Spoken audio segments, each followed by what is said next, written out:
राजस्थान की राजनीति में बहुत कुछ नया होने वाला है। सूत्रों का कहना है कि ये नए जमाने की भाजपा है, इसमें कुछ भी हो सकता है। ये मोदी और अमित शाह की बीजेपी है, यहाँ कुछ भी हो सकता है। राजस्थान में 115 विधायक जीतने के बावजूद अभी तक भारतीय जनता पार्टी मुख्यमंत्री का चेहरा घोषित नहीं कर सकी है।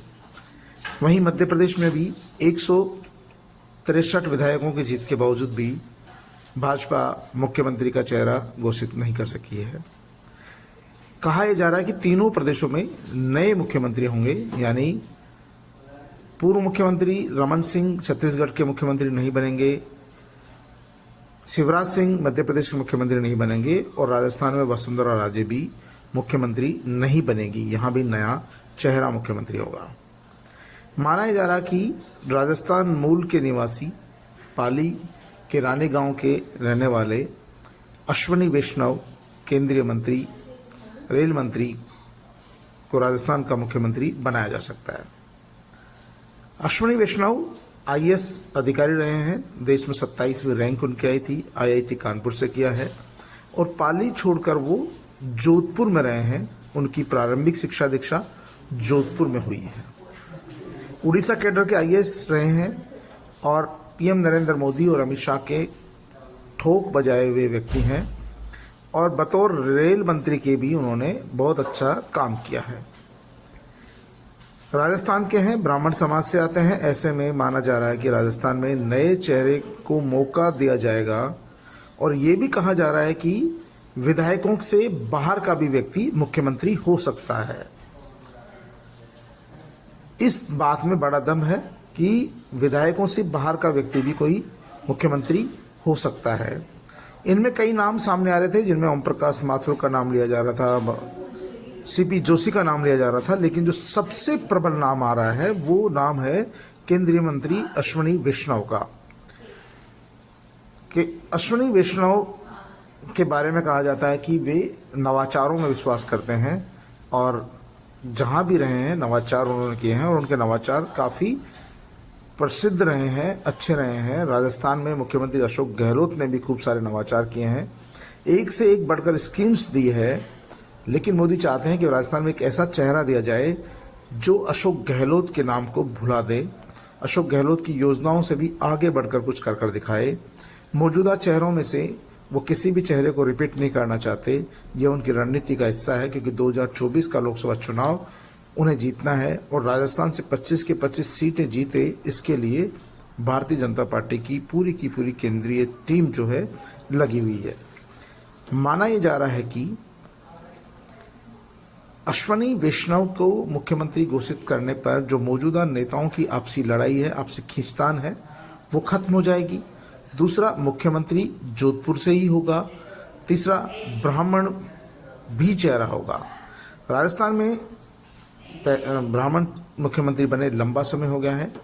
भारतीय जनता पार्टी की जिन स्टेटों में सरकार है उनमें अभी तक कोई ब्राह्मण चेहरा मुख्यमंत्री नहीं है, क्योंकि यूपी में योगी आदित्यनाथ हैं तो राजपूत समाज से आते हैं, पुष्कर सिंह धामी उत्तराखंड के हैं तो वो भी राजपूत समाज से आते हैं, और हरियाणा के मुख्यमंत्री हैं वो खट्टर है तो पंजाबी समुदाय से आते हैं। भारतीय जनता पार्टी का सबसे बड़ा मूल वोट बैंक है ब्राह्मण, दूसरा वैश्य, क्षत्रिय। लेकिन ब्राह्मण समाज सबसे बड़ा वोट बैंक होने के बावजूद कहीं भी मुख्यमंत्री के पद पर आसीन नहीं है। ऐसी स्थिति में राजस्थान में एक ब्राह्मण को मुख्यमंत्री बनाकर भारतीय जनता पार्टी पूरे देश में ये संदेश देगी कि वो उनके साथ है और हमने राजस्थान में मुख्यमंत्री बना दिया है। भारतीय जनता पार्टी का सबसे बड़ा वोट बैंक भी ब्राह्मण समाज है और अभी तक राजस्थान ही नहीं, देश में कहीं भी ब्राह्मण मुख्यमंत्री नहीं है। ऐसी स्थिति में अश्विनी वैष्णव ब्राह्मण चेहरा भी हो जाएंगे, राजस्थान के मूल निवासी भी हो जाएंगे और ख़ास तौर पर जोधपुर के मूल निवासी भी हो जाएंगे। और एक नवाचार करने वाले आईआईटीएन भी हैं, जिन्होंने आईएएस रहते हुए भी बहुत सारे नवाचार किए हैं और रेल मंत्री रहते हुए भी कई नवाचार कर रहे हैं। पीएम मोदी, अमित शाह चाहते हैं कि राजस्थान में ये व्यक्ति अशोक गहलोत की योजनाओं को पीछे छोड़ देंगे, जिससे आने वाले 20 साल तक राजस्थान में भारतीय जनता पार्टी की ही सरकार बनेगी और वर्ष 2024 में आने वाले लोकसभा चुनाव में भी भाजपा को सभी 25 की 25 सीटों पर सफलता मिलेगी। दूसरा, इसके साथ भारतीय जनता पार्टी के नेताओं को ये भी उम्मीद है कि अश्विनी वैष्णव को आगे करने से जो राजस्थान के नेताओं में मुख्यमंत्री बनने की होड़ मची हुई है, कहीं न कहीं उस पर भी लगाम लगेगी, क्योंकि जो नेता है जिसमें बाबा बालकनाथ है, गजेंद्र सिंह है, सीपी जोशी जी हैं, ओम प्रकाश माथुर है, ये स्थानीय हैं, पहले से राजनीति में रचे बसे हैं, तो इनके प्रति पूर्वाभाव भी हो सकते हैं।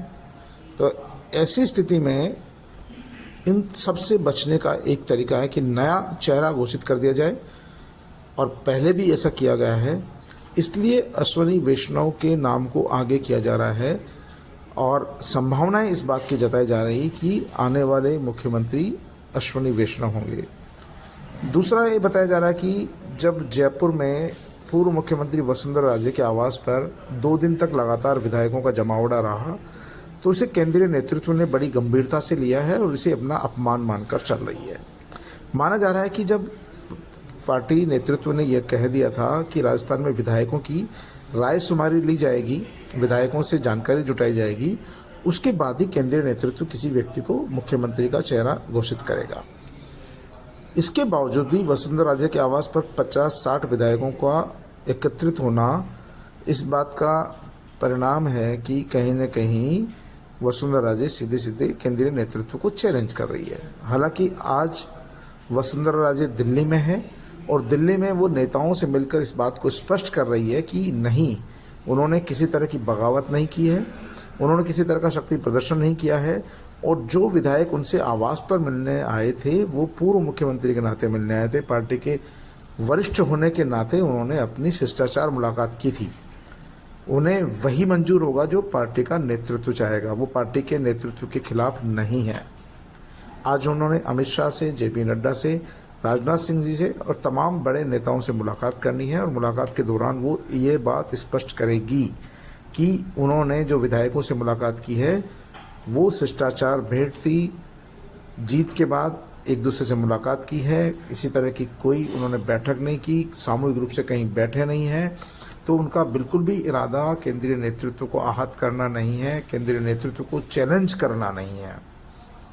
भले ही राजे ने यह कह दिया हो, राजे ने यह भी कहा है कि सभी विधायकों ने पार्टी के प्रदेश अध्यक्ष सीपी जोशी और पार्टी के प्रदेश प्रभारी अरुण सिंह जी से भी मुलाकात की है, तो इन विधायकों से मुलाकात करना कहीं भी गलत नहीं है। लेकिन भले ही वसुंधरा राजे ये सफाई दे रही हो, लेकिन पार्टी नेतृत्व ने इसको गंभीरता से लिया है और ये मानकर चल रही है कि वसुंधरा राजे और उनकी टीम के विधायकों ने इसे खुली चेतावनी दी है, खुलकर एक तरह से बगावत की है। और कालीचंद सर्राफ का जो बयान आया था कि राजस्थान की मुख्यमंत्री तो वसुंधरा राजे ही बनेगी, 60 विधायकों का समर्थन वसुंधरा राजे के पक्ष में है, ये तमाम बातें भी उनके खिलाफ चली गई। हालांकि ये पहले से ही तय था कि इस बार वसुंधरा राजे को मुख्यमंत्री नहीं बनाना है। यही कारण रहा है कि पीएम मोदी ने राजस्थान के विधानसभा चुनाव में मुख्यमंत्री का फेस किसी को घोषित नहीं किया, खुद मुख्यमंत्री का फेस बने और कहा कि सबको वोट कमल के निशान पर देना है, मुख्यमंत्री कौन होगा इसका निर्णय चुनाव के बाद किया जाएगा। तो ये तमाम जो बातें सामने आ रही है, इससे साफ हो गया कि राजस्थान में अब जो मुख्यमंत्री की दौड़ में सबसे आगे हैं वो केंद्रीय रेल मंत्री अश्विनी वैष्णव है। और संभावना इस बात की जताई जा रही है राजनीतिज्ञों के अनुसार, विश्लेषकों के अनुसार, कि पीएम मोदी और अमित शाह की पहली पसंद अश्विनी वैष्णव है और अश्विनी वैष्णव को राजस्थान का नया मुख्यमंत्री बनाया जा सकता है। पार्टी नेतृत्व का यह भी कहना है कि जब केंद्रीय नेतृत्व की तरफ से किसी एक व्यक्ति का नाम तय कर दिया जाएगा तो किसी भी विधायक की हिम्मत नहीं होगी कि वो पार्टी के खिलाफ बगावत करे और विद्रोह करे। इसीलिए सबको पार्टी का निर्णय ही सर्वमान्य होगा और सबको पार्टी का निर्णय ही मानना होगा। और पार्टी इस समय जो भी तय करेगी वो सोच समझ कर तय करेगी और 2024 में आने वाले लोकसभा चुनाव के मद्देनजर ही सोच समझ कर फैसला लेने वाली है। फिलहाल तो चर्चाएं इस बात की जोरों पर है कि अगला मुख्यमंत्री अश्वनी वैष्णव होंगे।